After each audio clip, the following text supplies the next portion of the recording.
오늘 10월 18일 금요일 새벽기도 말씀은 고린도전서 15장 35절로 38절의 말씀을 가지고 부활의 원리, 부활이 어떻게 가능한가라는 제목을 가지고 여러분과 함께 은혜를 받도록 하겠습니다. 사도 바울이 이 고린도 교회 교인들에게 부활에 대한 복음을 하나하나 다시 재정리하여서 그들에게 하나하나 가르쳐주고 또 때로는 책망을 하면서 그들에게 권면을 했습니다. 그럼에도 불구하고 부활을 믿지 않고 아주 불신하는 자들이 있었습니다. 특별히 이 부활에 대해서 불신을 하면서 이 반박하는 자들이 있었다는 것입니다. 사도 바울이 이러한 자들의 마음을 알고 또 그리고 미리 그것을 예상하여서 부활에 대해서 불신하는 자들이 반박하는 이 질문에 대하여서 사도 바울이 자신이 질문을 하면서 왜 부활이 어떻게 가능한가 이것을 그들에게 해답으로 정확하게 제시를 하고 있습니다.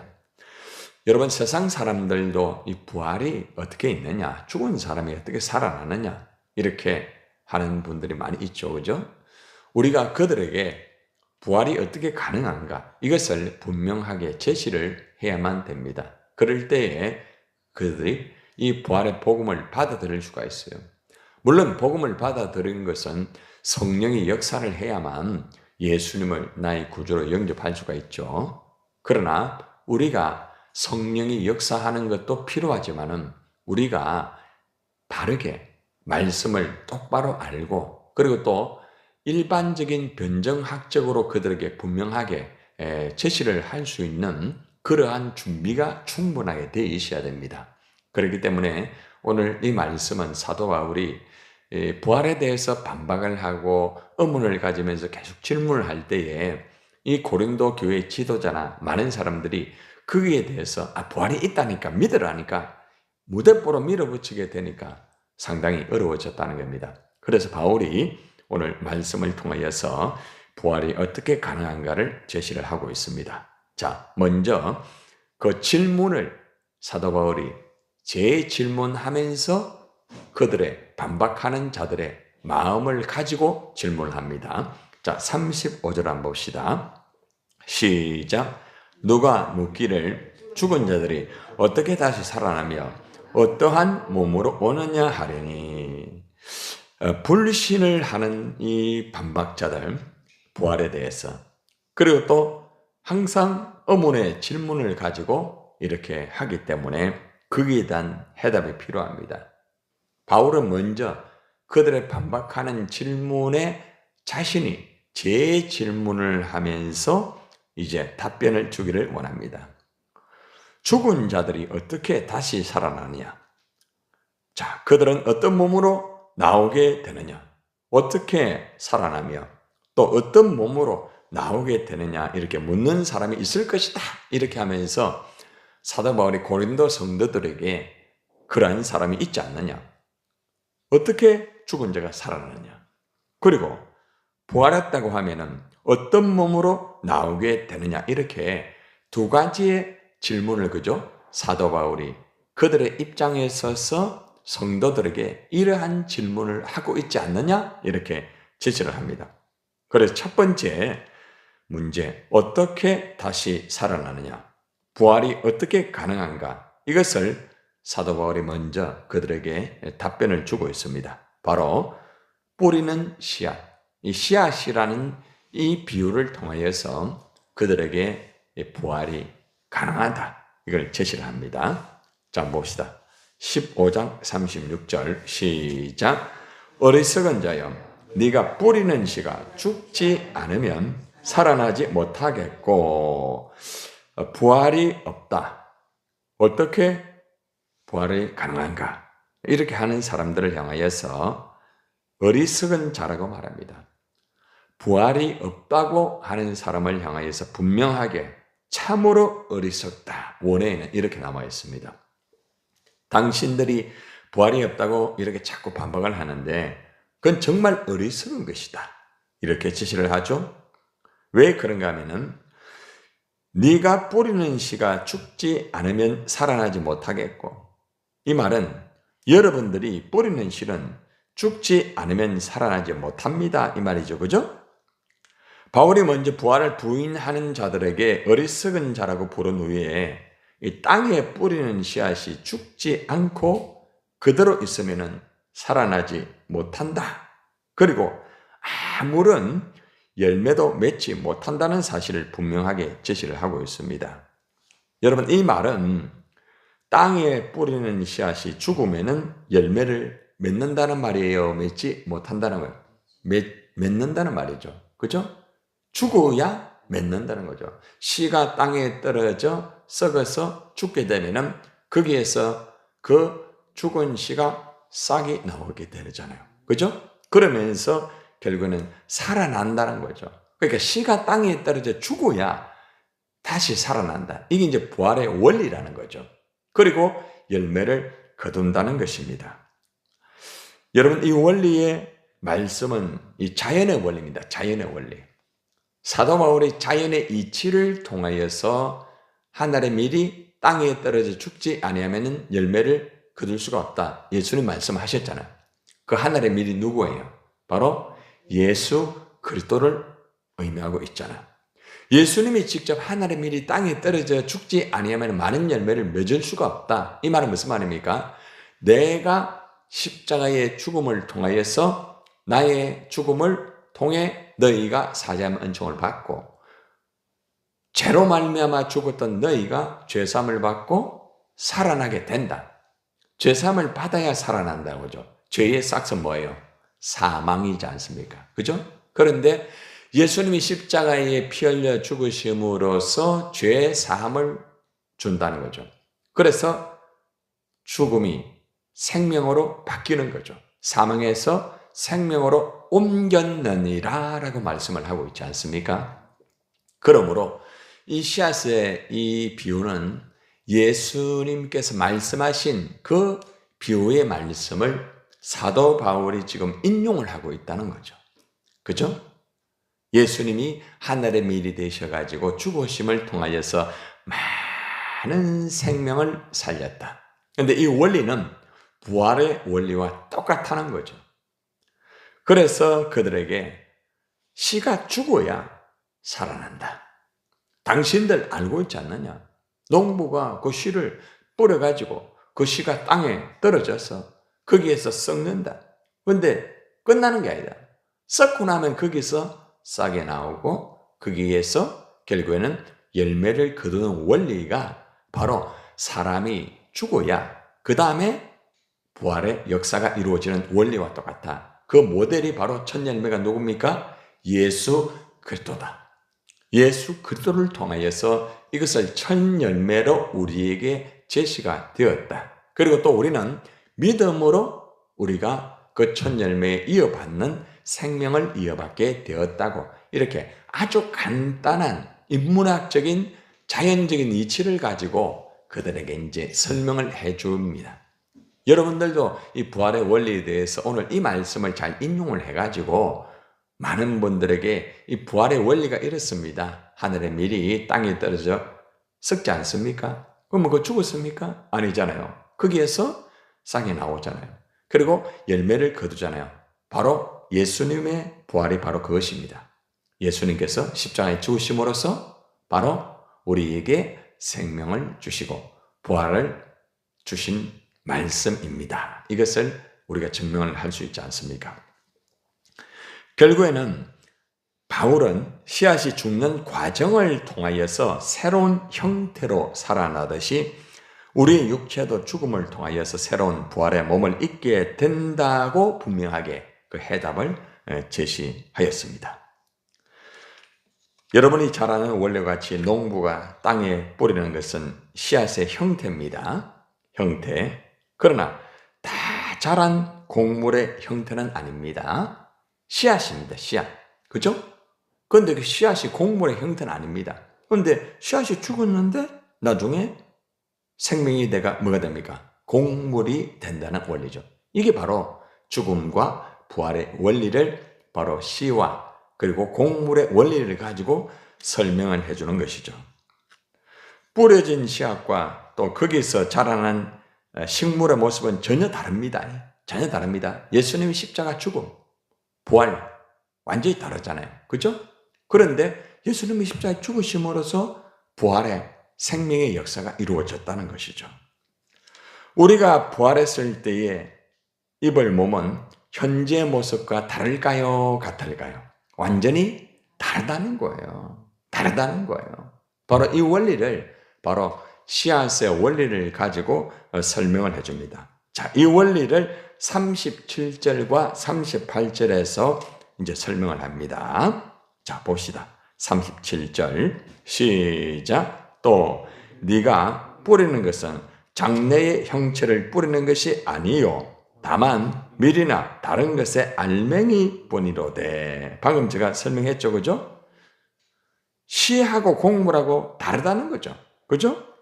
우리가 이 땅에 살아있는 모습, 또 죽은 모습과 부활한 모습은 완전히 다르다. 예수님이 십자가에 죽은 모습과 그 다음에 부활하신 모습은 다르죠. 그죠? 여러분, 예수님이 부활하셔가지고 이 막달라 마리아나 그분들이 이렇게 봤을 때에 웬 청년이 이랬잖아요. 그죠? 예수님인 줄 몰랐잖아요. 바로 그 원리 아닙니까? 그러니까 예수님이 이 땅에 오셨을 때는 인간의 몸을 입고 이 땅에 오셨다는 거예요. 우리가 동일한 인간의 모습. 다만 뭐가 없다? 죄는 없으시다. 그런데 예수님이 죽으시고 우리 인간의 모습과 똑같아요. 똑같이 고통당하고 완전히 죽었어요. 썩었어요. 그죠? 무덤 안에 들어갔어요. 그런데 무덤에서 나와서 부활하신 모습을 보였을 때는 예수님이 이 땅에 오신 모습, 인간의 모습과는 전혀 달랐다. 바로 그것이 씨와 곡물의 원리, 예수님의 죽음과 부활의 원리, 우리들이 이 땅에 사는 모습의 원리, 우리가 예수님을 믿음으로 다시 부활한 새로운 모습의 원리, 이런 원리라는 것입니다. 자, 그래서 이제 이 원리를 설명하면서 38절에서 분명한 것에 대해서 이제 결론을 맺습니다. 자, 보세요. 하나님이 이 부활을 어떻게 하셨는가?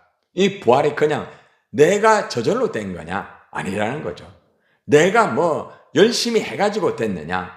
부활은 결코 그게 아니다. 부활은 어떻게 해서 이루어지는 것이냐? 자, 38절 정확한 해답이 다 나옵니다. 시작.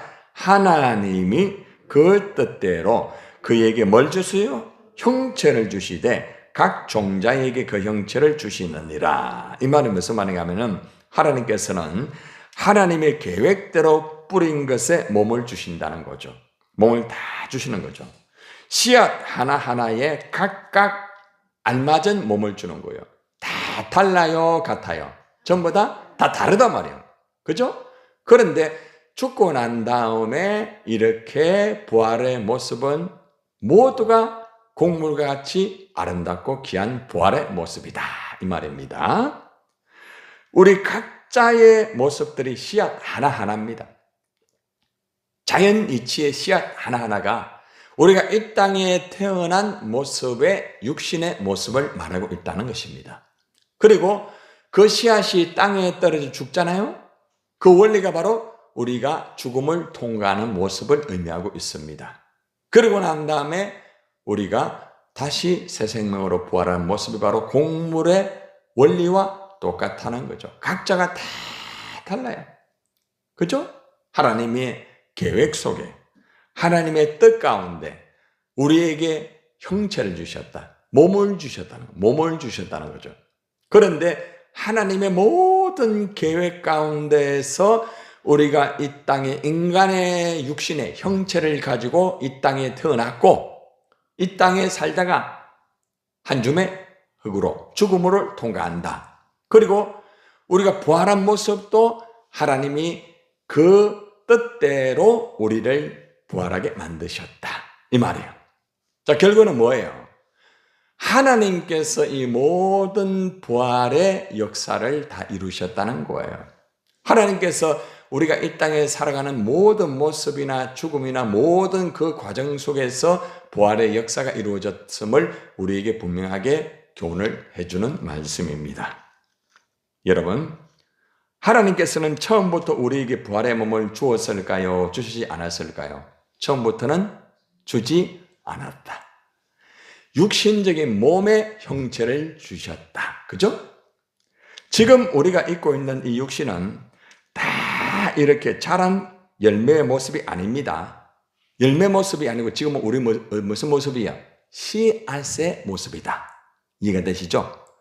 자, 그래서 우리가 농부가 밭에 씨를 뿌리지만은 사실 씨앗이 자라나고 열매를 맺는 것은 농부가 할 수 있는 일은 결코 아니라는 거죠. 여러분, 농부가 씨를 뿌리잖아. 그죠?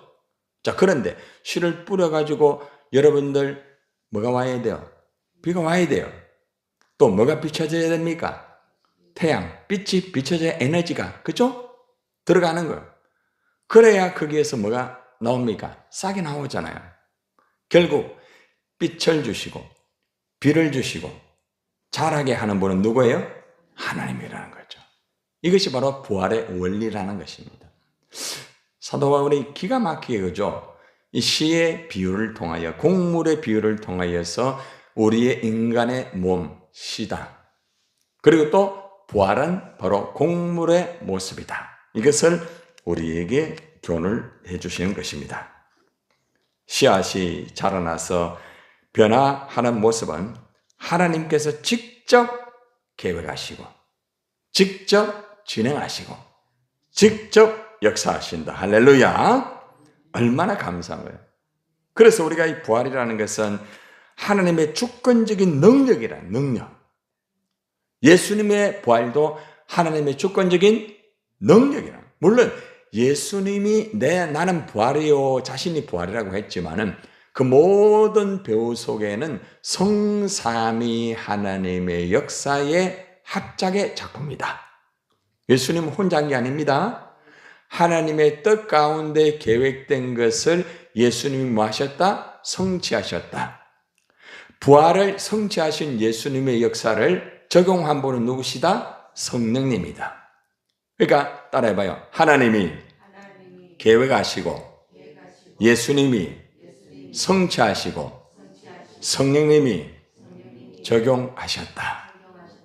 성삼위 하나님의 은혜 가운데서 이 부활의 역사가 다 이루어졌다는 것입니다. 우리가 부활하는 모습, 우리가 정한 게 아닙니다. 하나님께서 이미 정해주신 형체를 따라 새로운 몸으로 변화될 것입니다.